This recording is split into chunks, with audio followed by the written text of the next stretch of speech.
오늘은 103번째 시간으로 로마서 강론을 종결하려고 합니다. 그러고 보니 거의 2년 넘게 중간에 쉰 시간들을 생각하면 2년이 넘는 시간을 로마서와 함께 씨름해 왔는데 다시 돌이켜서 로마서를 쭉 한번 읽어보았더니 그래도 아직도 설교할 게 많구나 그런 생각이 들었어요. 그래서 몇 년 후에 다시 돌아와서 이 말씀을 강론해도 굉장히 의미 있는 말씀으로 우리에게 전해질 것 같은 그런 생각이 드네요. 기도해 주시고요, 또 자주 로마서를 보아주시고 또 로마서를 통해서 여러분의 영적인 유익을 얻을 수 있는 여러분과 저 됐으면 참 좋겠습니다. 당분간은 성경의 다른 책을 선정해서 강론하기보다는 매일 성경 스케줄을 따라가려고 해요. 그래서 일주일에 적어도 3번은 우리가 마태복음 지금 강론 월요일부터 시작하지 않습니까? 그래서 마태복음에서 금요일 말씀, 토요일 말씀, 주일 말씀까지 이렇게 이어서 한번 볼 수 있다면 우리가 묵상하는 묵상의 깊이가 내가 개인적으로 묵상한 것을 적어도 3번 이상 또 강단에서 함께 다루어주고 내 묵상을 비교할 수 있고 또 내 묵상을 점검할 수 있고 또 다른 묵상으로 도움도 받을 수 있는 그런 시간이 되었으면 하는 마음으로 매일 성경을 따라가 보려고 합니다. 그래서 여러분 매일 성경을 계속해서 구독해서 묵상해 주시면 여러분의 묵상 생활에 굉장히 큰 유익이 될 것이고, 묵상을 스케줄을 매일 성경을 구입하지 아니하셨다 할지라도 꼭 구입해 주시길 부탁드리지만 여기에 저희가 매주일 하는 묵상의 말씀들이 기록이 되어 있습니다. 요일별로. 적어도 이 요일별로 성경 읽기와 더불어 요 말씀은 좀 더 깊이 묵상할 수 있으면 여러분들이 금요 강단이나 토요 강단, 주일 강단을 통해서 훨씬 더 내가 이미 한번 보고 묵상하고 생각하고 또 알려고 노력했던 말씀들이기 때문에 더 깊이 있게 여러분에게 다가가게 될 것으로 믿습니다. 자, 오늘 로마서 본문은 바울이 함께 하고 있는 동역자들, 우리는 지금까지 바울이 언급하는 여러 명들의 로마에 있는 교인들을 안부 부탁하는 장면을 보지 않았습니까? 오늘 등장하는 사람들은 이제 바울과 함께 있던 사람이에요. 오늘 본문에서 보면 우리가 이 성경 퀴즈 대회 할 때 이런 넌센스 퀴즈가 있거든요. 누가 로마서를 썼는가? 누가 로마서를 썼는가? 그러면 이제 모두 다 우리가 바울이 썼지 누가 썼냐 그랬더니 여기 따고 왔더니 이 편지를 기록하는 나 더디오도 이래잖아요. 이 넌센스 퀴즈로 많이 사용돼서 로마서를 기록한 사람, 아마 바울이 구술을 하고 그걸 기록하는 사람은 더디오가 아니었는가 이제 생각을 하고요. 그런 부분에 재밌는 말씀인데요. 저는 오늘 여러분과 함께 사실은 25절부터 27절까지 말씀을 좀 집중해서 묵상을 하려고 합니다. 여러분 성경을 읽다 보시면 가끔가다 이런 구절이 나와요. 24절에 없음 이렇게 나오는데, 아니 없으면 넘버를 빼고 그냥 하지 뭐로 24절 해놓고 왜 없다고 해놨나. 근데 여러분이 난외주를 보시면 그 없다는 말 밑에 대부분의 성경은 거기에 설명이 적혀 있어요. 영어 성경 중에 특별히 킹 제임스 버전을 보시면 그 부분에 이런 말씀이 24절에 우리 주 예수 그리스도의 은혜가 너희 모든 이에게 있을지어다 아멘. The grace of our Lord Jesus Christ to be with you all. 아멘이라는 이제 그 구절이 삽입된 성경 사본들이 있습니다.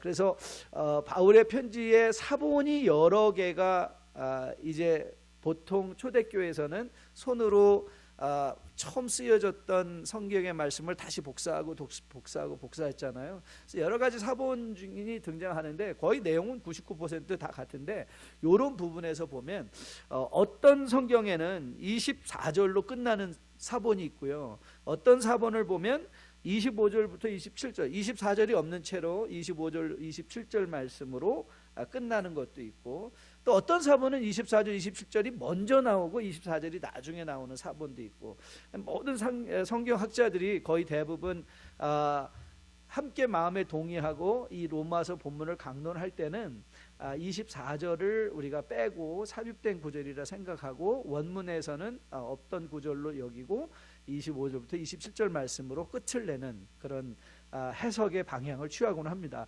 이거를 연구하는 학문을 우리는 사본학이다 이렇게 얘기를 해요. 사본학이라고 얘기를 하는데 요 한 분야만 해도 신학의 한 갈래가 될 정도로 아주 방대한 많은 복사본들 중에 우리가 어떻게 하나님의 원래 처음으로 쓰여진 그 말씀을 가장 근접해서 우리가 가장 정확한 하나님의 말씀을 가질 수 있는가. 그래서 사본학은 거의 성경에 우리가 갖고 있는 성경의 95%는 거의 다 모든 사람이 공감하고 한 5% 정도는 이제 사본학적으로 더 깊이 들어가서 접근해야만 하는 그런 종류의 말씀들이 있습니다. 그래서 그거는 신약의 한 분야로 좀 이렇게 차지해 놓고, 또 여러분들이 혹시 사본학에 관심 있으신 분들은 사본학과 관련된 책들을 읽어보시면 훨씬 더 도움을 많이 받을 수 있고, 저는 오늘 그 정도로 오늘 본문의 textual criticism, 이 textual criticism, 이 본문 비평학적인 관점에서 24절을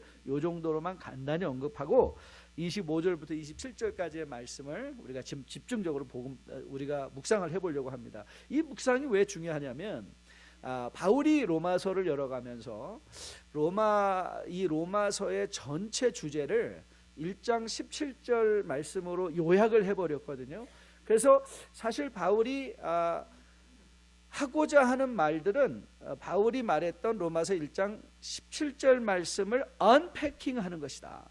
그러니까는 사실 풋노트와 같이 바울이 말하려는 건 1장 17절이었는데 그 말씀의 의미가 뭔가를 아주 구체적으로 풀어놓은 것이 이제 로마서 전체다라고 해도 과언이 아닐 정도인데요. 자, 우리 1장 17절을 같이 한번 한 목소리로 먼저 읽어보도록 하겠습니다. 우리 같이 읽어볼게요. 시작. 복음에는 하나님의 의가 나타나서 믿음으로 믿음에 이르게 하나니 기록된 바 오직 의인은 믿음으로 말미암아 살리라 함과 같으니라. 즉 다시 말하면 바울이 말하고 싶었던 건 복음이에요. 복음. 근데 그 복음에 속하져 있는 게 뭔가? 복음에 속해져 있는 게 또 믿음이에요. 그래서 바울이 로마서 17장에서 믿음에서 믿음에 이르고 믿음으로 말미암아 산다. 사실 이 세 가지 믿음의 단어들을 우리가 제대로 이해하는 게 로마서의 주제라고 해도 절대 과언이 아닌 것이죠. 그래서 처음에 우리가 믿음으로라고 할 때 그 믿음은 그리스도께서 십자가에 달려주고 아무 공로 없이 우리를 그리스도 안에서 의인으로 여겨주시고 칭해주시는 칭의적인 믿음이다라고 한다면 그 믿음이 우리를 어디로 이끌어갈 것인가? 맞습니다. 그리스도의 영광에 함께 동참하는 미래적인 차원에서 영화로운 믿음으로 그리스도의 영광으로 서게 할 믿음이라면, 이제 의인이 믿음으로 산다는 건 뭐예요? 의인이 믿음으로 산다는 것은 바로 성화적 믿음이다. 성화적 믿음. 그래서 이것이 justification, sanctification, glorification.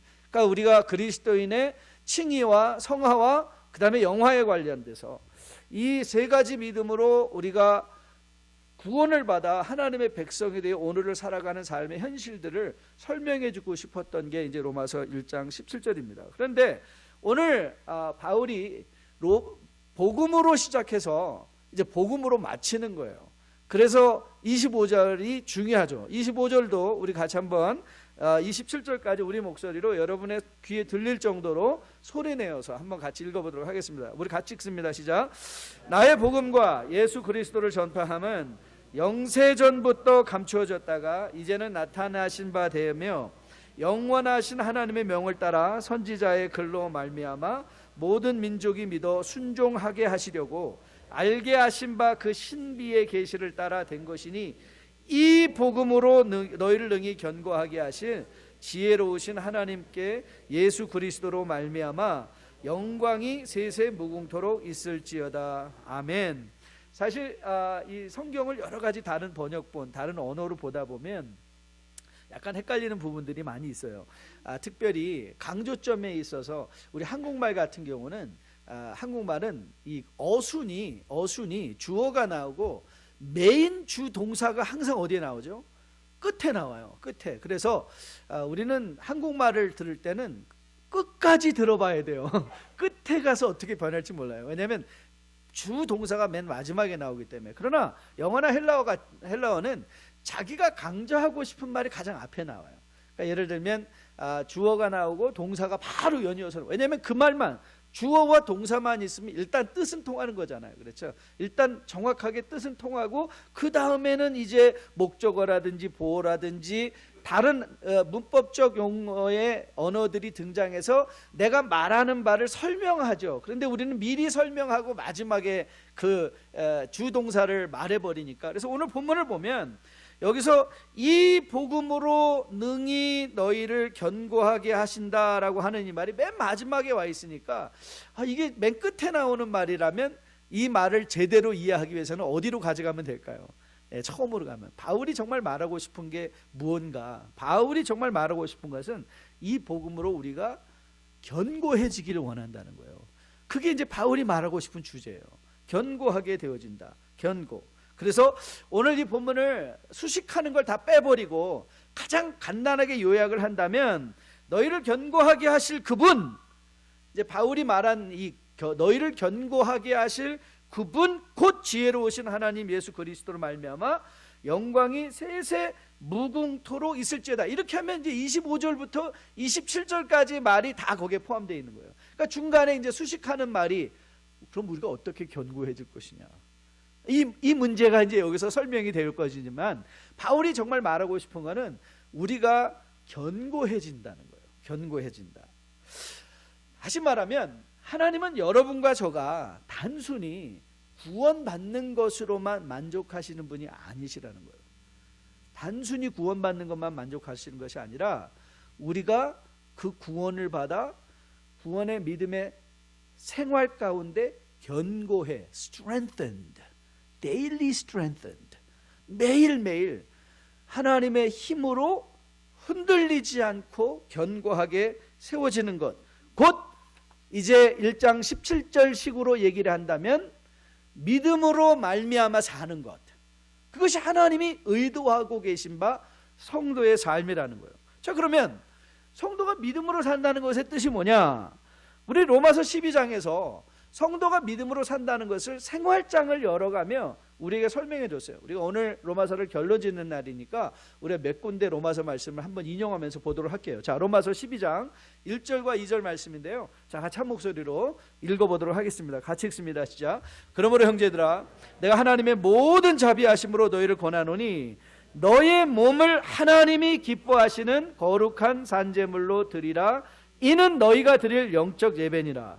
너희는 이 세대를 본받지 말고 오직 마음을 새롭게 함으로 변화를 받아 하나님의 선하시고 기뻐하시고 온전하신 뜻이 무엇인지 분별하도록 하라. 여러분, 우리가 믿음으로 산다는 건요, 여러분과 저의 삶이 거룩한 산제물의 영적 예배로 살아내는 거예요. 믿음으로 사는 거예요. 거룩한 산제물로 드려지는 영적 예배의 연장이 뭐냐? 성도가 이 땅을 살아가는 삶의 모습이라는 거예요. 하나님이 의도하신 바, 구원을 통해서 의도하신 바가 뭐냐? 그것은 여러분과 저가 매일의 삶의 영적 예배의 삶을 사는데 그 일을 위해서 뭘 하라라고 하는 거예요? 그러니까 12장 1절이 성도의 삶의 요약을 한 구절로 했다면 이제 2절 이후부터는 그걸 어떻게 살아낼 것인가의 문제를 구체적으로 상황적으로 풀어놓죠. 가장 먼저 바울이 말한 게 뭐예요? 하나님의 뜻을 분별하라. 매일 너의 마음을 새롭게 해요. 새롭게 해요. 그러니까 여러분, 성도의 마음은요, 어제의 마음을 갖고 오늘 살아내시면 안 돼요. 우리가 믿음으로 산다는 건 어제의 나와 오늘의 내가 같아서는 안 돼요. 어제의 나와 오늘의 나의 모습은 분명히 하나님의 선하시고 기뻐하시고 온전하신 뜻을 깨달았기 때문에 우리가 하나님을 이해하고 하나님 나라를 살아가는 그 삶의 영역에 있어서 그 넓이와 깊이가 어제와 같을 수가 없는 거예요. 어제와 같을 수가 없는 거예요. 여러분, 자녀를 향한 부모님의 염원이 뭐죠? 내 자녀가 성숙하게 돼서 자기 자신을 스스로 책임질 수 있는 성장과 성숙을 이루는 거예요. 요즘 자주 인용한 12 Rules of Life, 인생의 12가지 법칙이라는 책 자주 소개해드렸잖아요. 거기서 6번째 룰이 이런 룰이에요. 6번째 룰이 뭐냐면 Set your house in perfect order before you criticize the world. 세상 비평하기 전에 네 방이나 잘 정돈해라. 그러니까 네 방부터 잘 정돈을 해라 이거예요. 이게 인생에 성공하는 거예요. 인생에 성공하는 거. 여러분 인터넷에 보면요, 그 4스타 제너럴, 해군의 4스타 제너럴이 나와서 하는 말이 그 말이에요. 성공하기 원하는가 해서 가장 먼저 make your bed every morning. 일어나서 네 침대를 정리하는 걸로 하루를 시작하라. 그게 성공하는, 사소한 매일의 삶의 일에서 사소한 것을 정리가 안 돼 있는데 인생의 큰 일들이 정리되리라고 기대하지 말라는 거죠. 그게, 그러니까 우리가 사소한 일에서 성숙과 성장을 이루어가지 않는다면 우리가 큰 일을 감당하지 못하는 거죠. 여러분, 하나님은 여러분과 저와도 우리의 아버지시기 때문에 우리가 부모가 자식을 향하여 갖고 있는 마음과 별반 다르지 않은 마음을 가지고 계세요. 하나님도 여러분과 저가 매일매일 새로운 마음으로 견고하게 되어서 하나님의 선하시고 온전하시고 기뻐하신 뜻을 깨달음으로 말미암아 매일의 삶이 아버지를 영화롭게 하고 그 아버지의 임재를 즐기며 살아갈 수 있도록 우리가 성장하기를 바라고 계신다는 것이죠. 저는 여러분과 저가 2019년도에 2018년도와는 다른 성장과 상속을 통해서 여러분과 저의 믿음이 견고하게 세워짐으로 말미암아 우리 하나님 아버지의 마음을 시원케 해드리는 그런 교회, 그런 성도로 살아낼 수 있게 되기를 주님의 이름으로 축복드립니다. 그러면 이제 우리가 던질 질문은 이거예요. 그럼 우리는 어떻게 견고해짐으로 말미암아 믿음으로 하나님의 마음을 시원케 해드리는 백성으로 살아낼 수 있을까? How do we become strengthened in Christ so that we can glorify Him and enjoy His presence forever? How can we do that? 그게 이제 오늘 우리가 본문을 통해서 다루려고 하는 말씀의 내용입니다. 저는 이 어떻게 견고해질 것이냐를 이제 세 가지 차원에서 오늘 바울이 말한 것을 풀어가려고 하는데요. 첫 번째는 우리가 견고해지는 방법은요, 바울이 전한 복음이에요. 복음. 그 복음으로 예수 그리스도를 선포하는. 그래서 바울이 두 가지를 한데 묶어서 얘기를 해요. My gospel and preaching of the Christ. gospel과 preaching 그거 하나입니다. 하나고요. 두 번째는 우리가 어떻게 견고해지는가. 오늘 바울이 본문에서 또 하나 소개하고 있는 우리가 견고해지는 방법의 말이 있는데요. 그게 뭐냐면 선지자들의 글이라는 거예요. 선지자들의 글. 그걸 여러분과 저가 이해하기 쉬운 걸로 돌려 말한다면 무슨 말이 될까요? 말씀이 되는 거죠. 말씀. 그렇죠. 말씀. 그 다음에 마지막으로 우리가 견고하게 되는 거의 방법이기도 하고 그것이 결과이기도 한데요.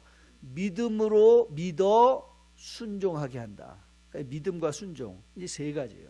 우리가 견고하게 되는 방법이 뭐냐 하면 My gospel, preaching of the Christ. 두 번째, 선지자들의 글, 말씀, the word of God. 마지막에는 obedience, faith in obedience. 순종하는 믿음을 통해서. 믿음으로 순종하는 것. 자, 하나씩 그럼 풀어가 보도록 하겠습니다. 자, 우리가 이 본문을 논리적으로 이해하기 위해서 영어 성경을 보는 게 좋습니다. 영어 성경은 거의 원어의 원문과 비슷하게 헬라어의 원문과 비슷하게 번역이 됐거든요. 자, 한번 좀 들어보세요. Now to him who is able to strengthen you. 그러니까 하나님께 영광을 그리스도께 그분께 영광을 돌리기 원하는데 그분인 어떤 분이냐면 Who is able to strengthen you. 우리를 견고하게 하시는 분이라는 거예요. 그러니까 그리스도께서는 매일매일 여러분과 저를 견고하게 하시기를 견고하게 하실 뿐만 아니라 하실 수 있고 하시는 분으로 오늘 소개해 드릴 거예요. 우리가 견고해질 수밖에 없어요.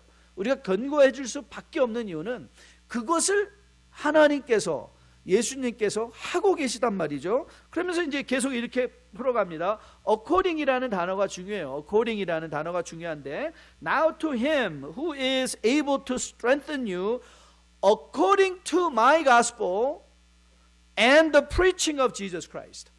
그러니까 우리가 주님께서 우리를 견고하게 하시는 방법이 뭐냐면 바울이 전한 복음, my gospel 그리고 그리스도를 전하는 선포. 근데 이게 and라는 접속사로 되어 있거든요. 그래서 이거는 동전의 이면으로 생각하셔도 전혀 무리가 없어요.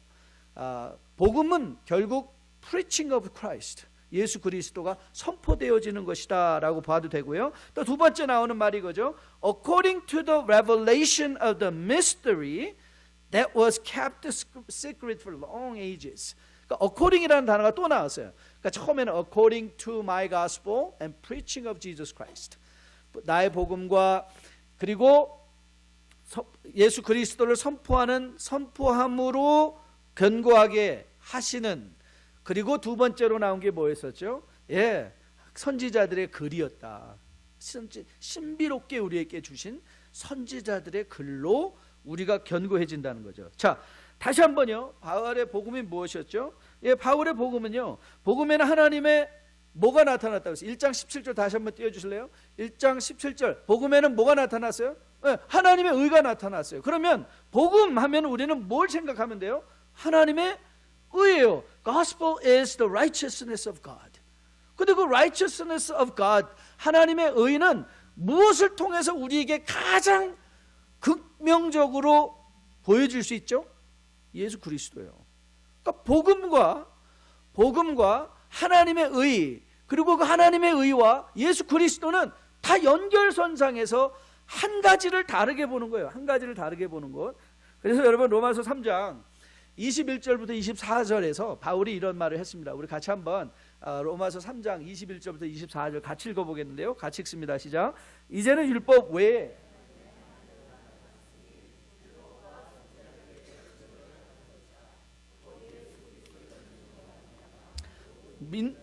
미치는 하나님의 의인이 차별이 없느니라.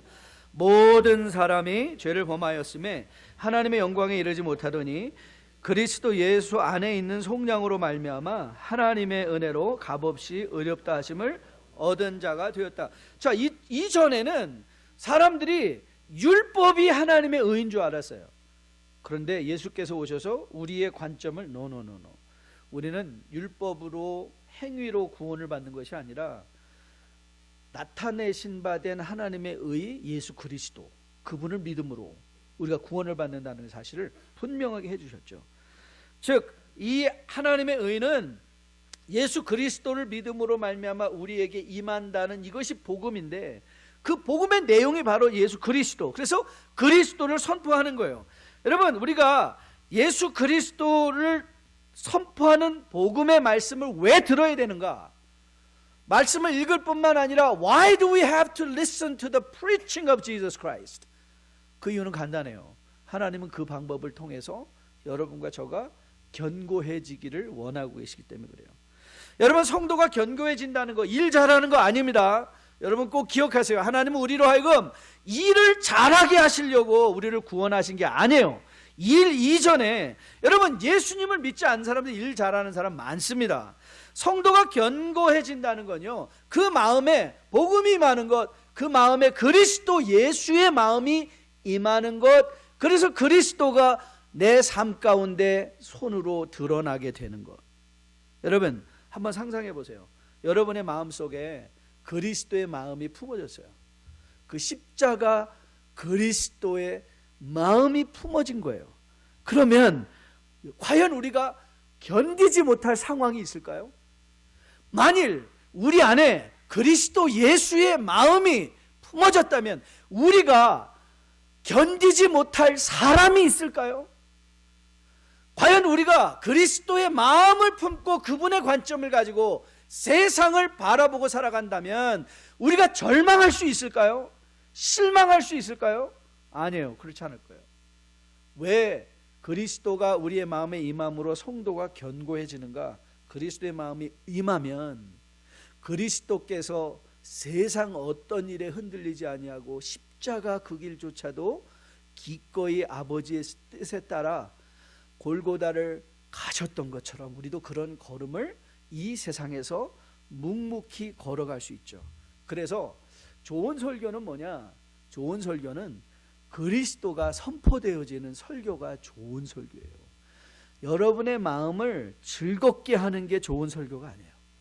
그리스도가 드러나는 것. 그래서 우리는 이것을 우리 개혁교회, 개혁주의 교리를 믿는 교회에서는 가장 중요한 강단의 특징으로 크리스토센트릭 프리칭, 그리스도가 중심된 설교, 그리스도가 중심된, 그리스도가 소개되어지는, 여러분 세례 요한이 이런 크리스토센트릭 프리칭에 가장 선배라고 해도 과언이 아니에요.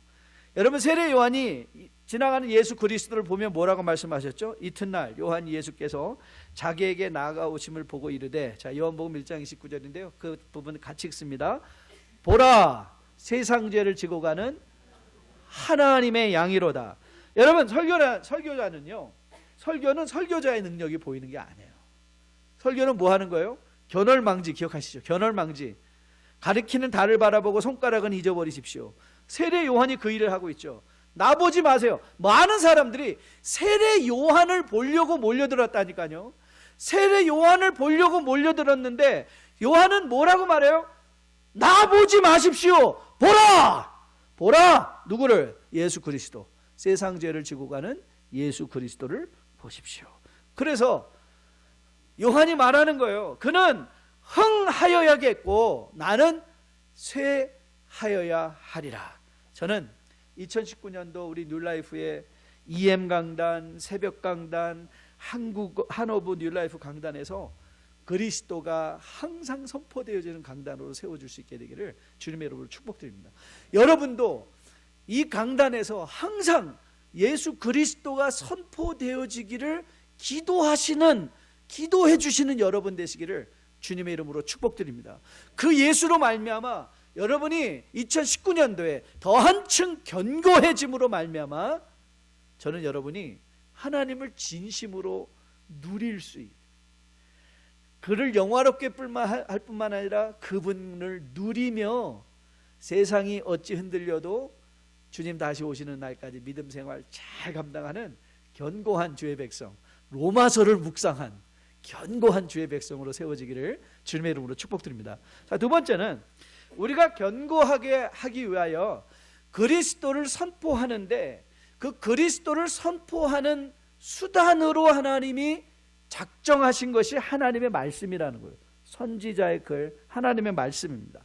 자, 본문 25절 26절 말씀인데요. 자, 전반부 말씀을 같이 한번 보도록 하겠습니다. 25절 같이 한번 볼게요. 시작. 나의 복음과 예수 그리스도를 전파함은 영세전부터 감추어졌다가 이제는 나타내신 바 되었으며 영원하신 하나님의 명을 따라서 선지자들의 글로 말미암아 모든 민족이 믿어 순종하게 하시려고 알게 되신 바 그 신비의 계시를 따라 되신 것이니, 그래서 그 신비의 계시를 따라 된 것이다. 이게 이제 굉장히 중요한 말이죠. 하나님의 명을 따라 선지자들의 글, 참 하나님이 기가 막히게 2019년도를 시작하면서 우리로 하여금 매일 성경을 통해서 시편 119편을 묵상하게 하셨어요. 여러분 시편 119편은요 176절의 긴 시편이지만 한마디로 딱 요약되는 시편이에요. 그게 뭐냐면 성도의 삶에 있어서 말씀의 중요성이에요. 말씀이 왜 중요하냐, 말씀이 어떻게 우리의 등불이 되고 어떻게 우리의 길이 되냐. 그래서 시편 119편은요 다 말씀과 관련된 거예요. 말씀과 관련. 여러분 지난주 금요일날 119편을 결론 지으면서 디모데후서 3장 말씀을 소개해드린 거 기억하시는 분 계실 거예요. 모든 성경은 하나님의 감동으로 된 것으로 교훈과 책망과 바르게 함과 의로 교육하기에 유익하니. 자, 17절 같이 읽습니다. 17절. 이는 하나님의 사람으로 온전하게 하며 모든 선한 일을 행할 능력을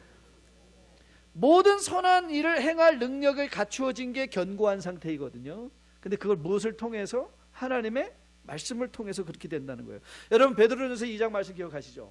베드로전서 2장 1절부터 3절인데요 우리 같이 한번 읽어봅니다. 시작. 그러므로 모든 악독과 모든 기만과 외식과 시기와 모든 비방하는 말을 버리고 갓난아기들 같이 순전하고 순령한 젖을 사모하라. 이는 그로 말미암아 너희로 구원에 이르도록 뭐한다? 자라게 한다. 구원 받는 걸로 땡 끝나는 것이 아니라 구원을 받았기에 뭐 하는 거예요? 더 그 안에서 자라가는 것. 주의 인자하심을 맛보았으면 그리하라. 그리하라는 말이 무슨 뜻이에요? 하나님의 말씀을 신령한 젖을 아이들이 신령한 젖을 사모하듯이 하나님의 말씀을 통해서 뭐하라? 자라가라. 구원에서 자라가라. 그 말씀하는 거예요. 여러분 시편 119편 9절에서 시인이 이렇게 노래했죠. 청년이 무엇으로 그의 행실을 깨끗게 하리까? 주의 말씀만 지킬 따름이니라. 여기서 청년을 뭐로 바꿔도 상관없다 그랬어요. 성도. 여러분의 이름을 넣어도 상관이 없어요. 한번 여러분의 이름을 놓고 내가 무엇으로 한번 해볼까요? 내가라고 한번 해볼까요? 같이 한번 해보실래요? 자, 시작. 내가 무엇으로 나의 행실을 깨끗하게 하리까? 주의 말씀만 지키면 됩니다. 주의 말씀만 지키면 됩니다. 이게 바로 우리를 견고하게 하기 위하여 하나님께서 은혜의 방편으로 우리에게 말씀을 주신 거예요. 여러분, 우리가 뉴라이프 교회가 왜 그렇게 성경 읽기를 강조하고 여러분에게 정말 매일 성경을 꼭 구독해서 묵상하는 훈련을 하라 하고, 우리가 왜 주일 강단과 금요 강단과 토요 강단을 사용해서 여러분에게 말씀을 선포하려고 그렇게 애쓰는지 아십니까?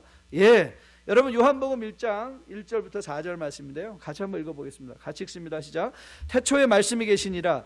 이 말씀이 하나님과 함께 계셨으니 이 말씀은 곧 하나님이시라. 그가 태초에 하나님과 함께 계셨고 만물이 그로 말미암아 지은 바 되었으니 지은 것이 하나도 그가 없이 된 것이 없느니라.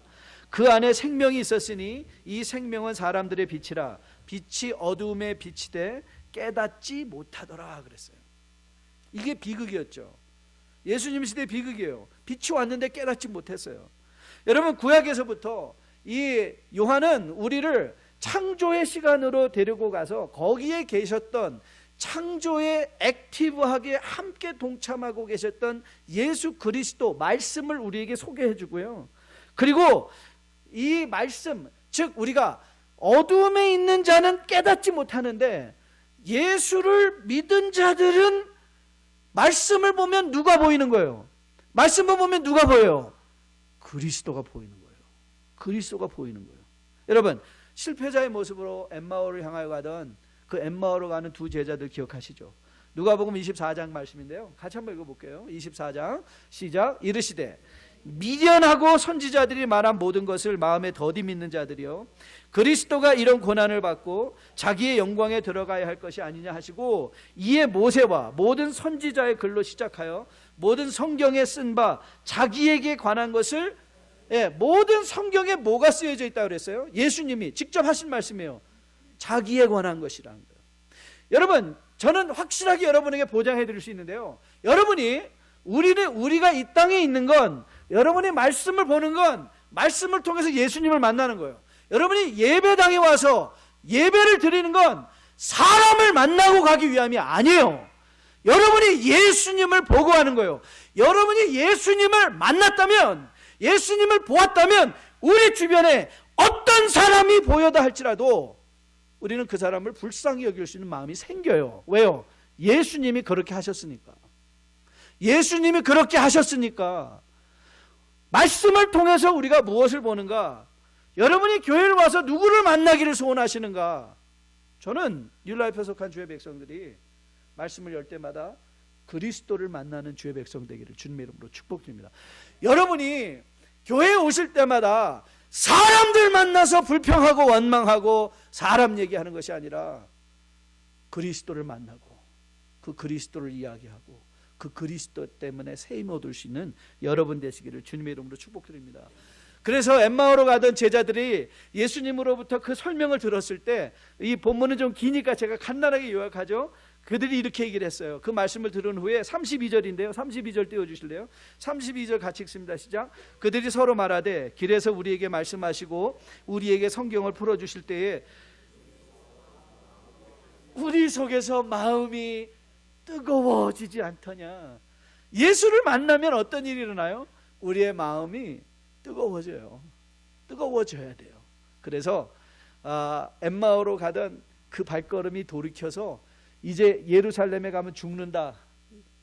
그 기독교, 예수님이 십자가에 달려 죽으셨기에 예수님을 따르는 자들에게 가장 위험한 곳이 어디예요?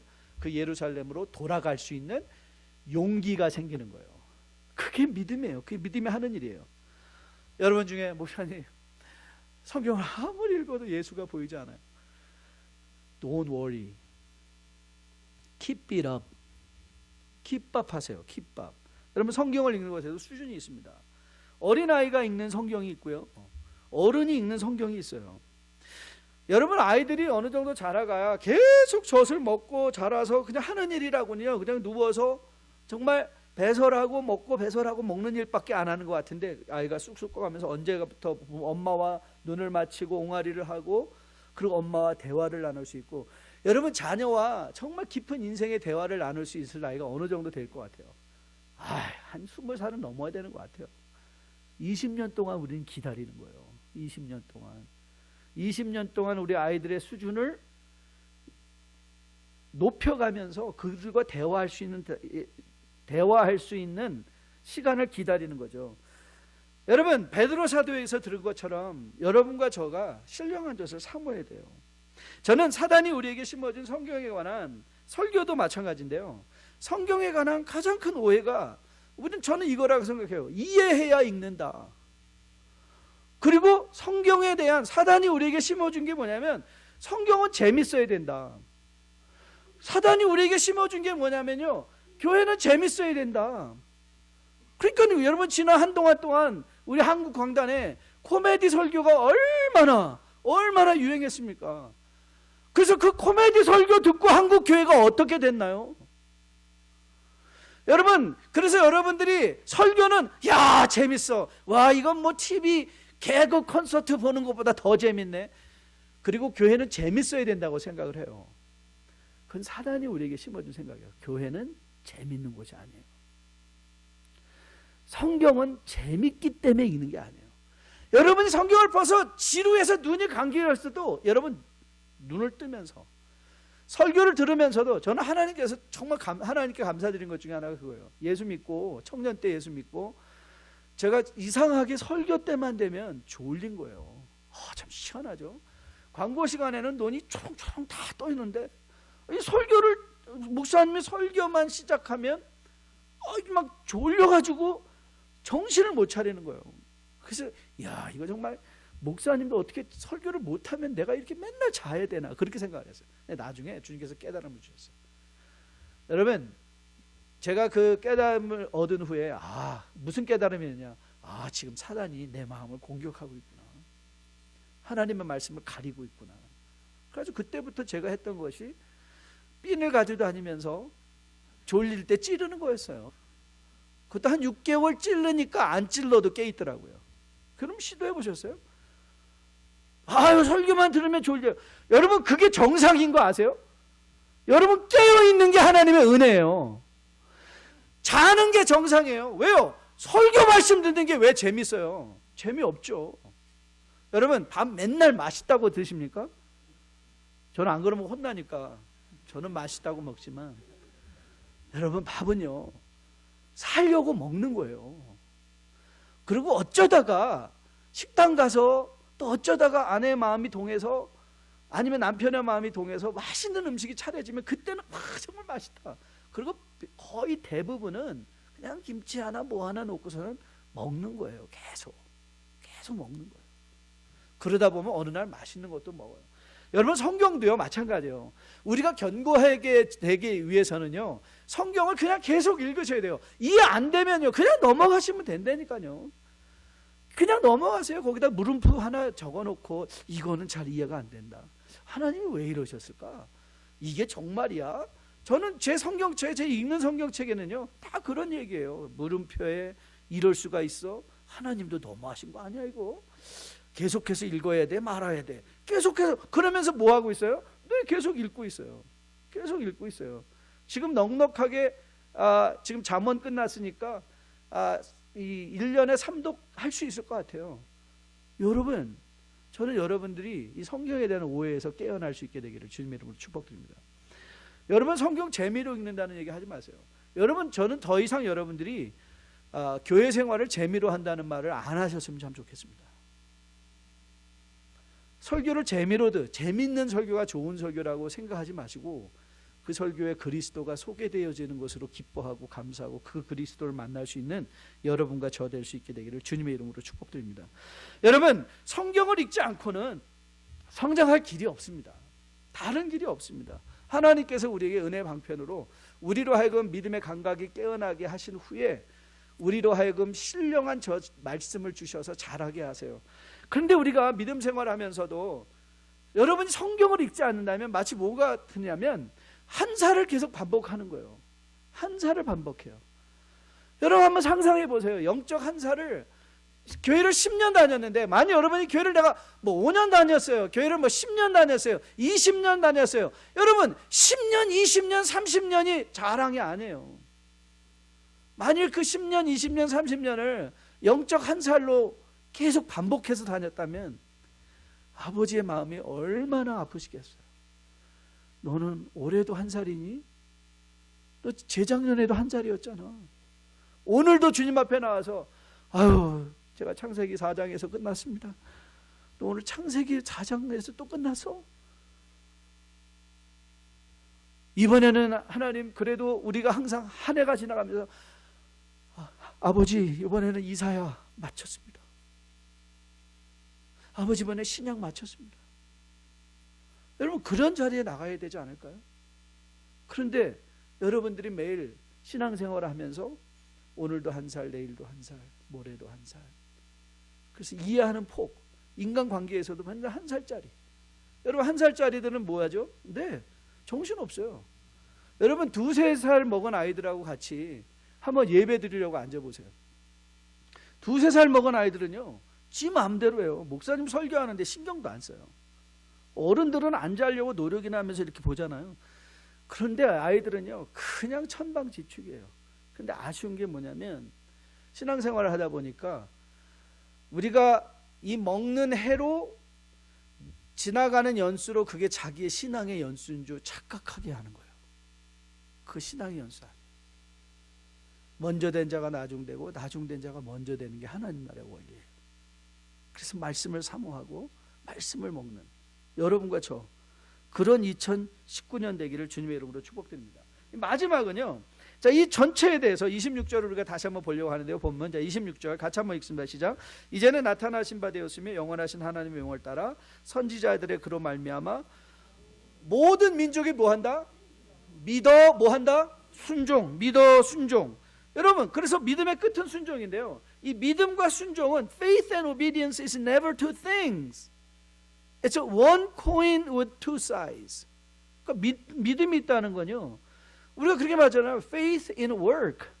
그러니까 믿음의 역사가 있다 이렇게 말하잖아요. 그러니까 이 믿음은 항상 이면을, 믿음이 있으면 그 이면에는 뭐가 있어야 돼요? 순종이 있는 거예요. 그러니까 믿음과 순종은 두 개가 아니에요. 나 요즘 믿는 것 같은데 순종이 안 돼. 그런 말은 없어요. 믿음은 순종이 당연히 따라오게 돼 있어요. 여러분 빌립보서 2장 말씀인데요. 자, 2장 12절부터 16절, 이건 중요한 말씀이에요. 한번 같이 읽어볼게요. 빌립보서 2장부터 2장 12절부터 읽습니다. 시작. 그러므로 나의 사랑하는 자들아, 너희가 나 있을 때뿐 아니라 더욱 나 지금 없을 때에도 항상 복종하여 두렵고 떨림으로 너희 구원을 이루라. 너희 안에서 행하시는 이는 하나님이시니 자기의 기쁘신 뜻을 위하여. 자, 거기까지요. 12절을 보면 두렵고 떨림으로 너의 구원을 복종함으로 이루라 그랬잖아요. 그러니까 마치 우리가 구원을 이루어야 되는 것처럼 얘기를 해요. 근데 13절을 가니까 또 무슨 말이 나오죠? 그러나 우리에게 소원을 주신 이가 누구시다? 하나님이시라는 거예요. 복종하고 싶은 소원을, 그러니까 결국 우리 편에서 보면 내가 복종하려고 하는 것 같은데 하나님의 편에서 보면 우리로 하여금 복종할 수 있는 마음을, 소원을 주신 이가 하나님이시다. 그 뭐예요? 믿음이 바로 그거죠. 우리로 하여금 복종하고 싶어하는, 순종하고 싶어하는 마음을 함께 주신 거잖아요. 바로 이와 같이 믿음과 순종은 같이 가야 돼요. 그러면 우리가 어떻게 믿는 자들은 어떻게 순종을 하는가? 저는 순종의 3가지 단계가 있다고 생각해요. 가장 먼저 이 순종은요, 하나님의 소원을 아는 것으로부터 출발해요. 우리가 순종하기 위해서는 바울이 로마서 12장에서 말한 것처럼 We recognize His good and pleasing and perfect will. 하나님이 원하시는 그 뜻이 무엇인가를 먼저 알고, 하나님의 소원을 알고, 그리고 두 번째 순종의 단계는요, 하나님의 순종하시는 뜻을 알았으면 뭐 해야 돼요? 시도하는 거예요. 시도. You try to obey. 시도예요. 그런데요, 이 시도에는 2가지 엘리멘트가 항상 들어가 있어요. 뭐냐면 우리가 시도하기 시작하면 갈등이 일어나고요, 그리고 우리가 시도하기 시작하면 실패하는 일이 있어요. 그런데 순종은 이 갈등과 실패가 아니고는 자라지가 않아요. 시도해봄으로 말미암아 갈등하고 순종하는 것을 통해서 성장하게 되는 것이죠. 그리고 순종의 마지막 열매는, 마지막 단계는 열매예요. 열매 맺는 거예요. 그러니까 순종, 맨날 생각만 하고 시도하고 실패만 하는 것이 아니라 작은 승리를 체험하고 작은 승리를 통해서 성장하는 것이죠. 여러분, 순종하라 그러면 우리는 마음에 팍 또 부담감이 오잖아요. 아이고, 또 목사님이 맨날 교회 와서. 그거 아니라니까요. 여러분, 교회 생활, 신앙생활 아니라니까요. 여러분, 교회 생활 여러분 얼마든지 잘할 수 있어요. 168시간 중에 2시간 정도 오셔가지고 좋은 얘기하고 좋은 옷 입고 와서 서로 하하하고 호호하고 믿음 있는 것처럼 2시간 정도는 할 수 있잖아요. 교회 생활은 그건 교회 생활이죠. 신앙생활은 교회 생활보다 훨씬 넓은 거예요. 여러분이 직장의 비즈니스의 그 문을 들고 들어갔을 때 거기 있는 여러분의 임플로이어가 여러분에게 뭐라고 말할까? 그게 신앙생활이에요. 그게 신앙생활이에요. 여러분이 교회로 모이는 건 교회 와서 여러분이 정말 감당해야 될 영적 예배, 매일의 삶의 현실 속에서 드려지는 영적 예배를 잘 살기 위해서 격려받고 때로는 도전받고 위로받고 교훈받고 가는 것이 교회 생활이죠. 우리의 신앙생활은 매일 어디서 열매를 맺어야 돼요? 네, 교회에서 열매 맺는 거 아니에요. 그 사람들이 다 교회 와서 열매를 맺으려고 그래요. 2시간 안에. 하나님이 의도하시는 바 열매는 그 열매가 아니에요. 자, 마태복음 7장인데요.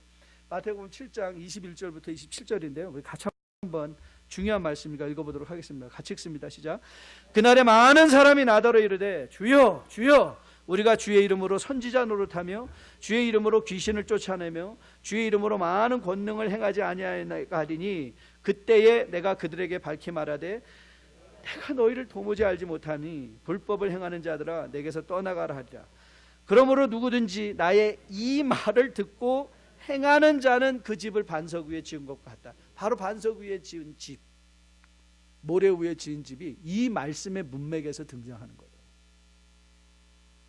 여러분 보세요. 선지자 노릇, 귀신 쫓아내고 권능을 행한다는 거, 이거는요, 이 말을 우리가 돌려한다면 이건 교회 생활로 해도 돼요. 교회 생활, 교회 생활이에요. 그런데 주님이 이렇게 말해요. 야, 그게 아니다. 매일의 삶의 현실 속에서 내 말을 듣고 행하는 거, 그건 매일의 삶으로 돌아가는 거죠. 그러니까 여러분이 순종하는 삶을 살기 위해서는요, 한번 이런 시도 해보시는 것도 어떨까요? 나는 내 직장에서 나는 누구에게든지 친절할, 내 언어가 친절한 언어를 할 것이다. 나는 내가 만나는 모든 사람들에게 I'll be kind and I'll be sacrificial. 내가 다른 사람에게 손해보는 것보다 내가 먼저 손해볼 준비가 되어 있다. I'm ready to sacrifice myself. Not in the church, but outside. 내가 만나는 사람들에게, 마트에서 만나는 사람들에게, 내 앞에 와서 딱 가로채는 그 사람에게 Brother, you stand before me. You go before me. Can I carry that for you? 여러분, 이게 열매죠. 이게 열매 아니에요? 이게 열매? 우리가 맺어야 되는 매일의 삶 속에서 그리스도가 드러나는 이 신앙의 열매. 못하는 건 못한다고, 할 수 있는 건 할 수 있다. 여러분, 신앙생활 할 때 우리가 기억할 것, 순종할 때 기억할 것, 사마리아인을 꼭 기억하라고 말씀드렸죠. 사마리아인이 왜 우리에게 교훈이 된다고 그랬어요? 그 사람은 모든 걸 다 바쳐서 순종한 사람이 아니라 할 수 있는 적은 것을 가지고 자기가 돌볼 수 있는 이웃을 돌본 사람이에요. 그렇죠? 올인한 사람 아니라고 그랬어요. 그는 하루에 몇 시간을, 그 밤 시간을 자기도 자야 되니까 그 사람을 데리고 가서 인해서 하룻밤을 같이 보내줬고요. 그가 전 재산을 털어가지고 이 사람을 위해서 써주세요 준 것도 아니라 2데나리온을 주고 갔고요. 그리고 그가 가야 될 때는 가차없이 떠났어요. 그리고 이 얘기는 했죠. 내가 돌아올 때 만일 비용이 더 들었으면 내가 돈을 지불하겠습니다. 그렇게 약속하고 갔어요. 여러분, 이게 순종 아닙니까? 근데 우리는 순종을 너무 아침부터 월요일부터 주일까지 교회에 가서 뭘 해야 순종하는 걸로 생각하죠. 그리고 정말 세상에서는 지독하게 그래서 그 말을 여러분 제가 한번 소개해드린 적 있죠. 그 시장에서 제일 지독한 사람이 하여튼 좀 찔러도 피도 안 나고 어쩌면 그렇게 지독하게 그렇게 돈을 모으려고 혈안이 되었는지, 어떤 사람이 가서 아니 당신 가질 만큼 가졌는데 뭐 그렇게 또 필요해서 이렇게 지독하게 돈을 모으려고 그래요. 그분은 그랬대요. 나도 장로 한번 돼봐야 되지 않겠냐.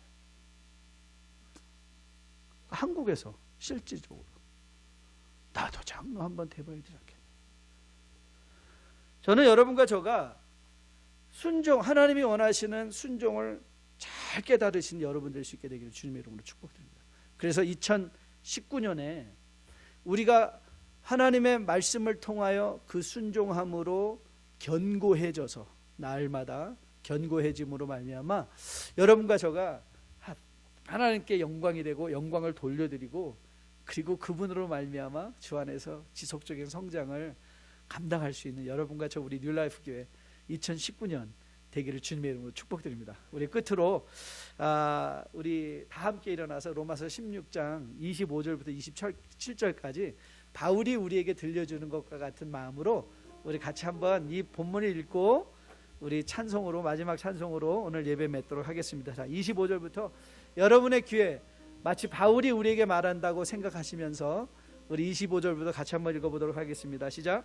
나의 복음과 예수 그리스도를 전파함은 영세전부터 감추어졌다가 이제는 나타나신 바 되었으며, 영원하신 하나님의 명을 따라 선지자들의 글로 말미암아 모든 민족이 믿어 순종하게 하시려고 알게 하신 바 그 신비의 계시를 따라 된 것이니, 이 복음으로 너희를 등이 견고하게 하실 지혜로우신 하나님께 예수 그리스도로 말미암아 영광이 세세 무궁하도록 있을지어다. 아멘.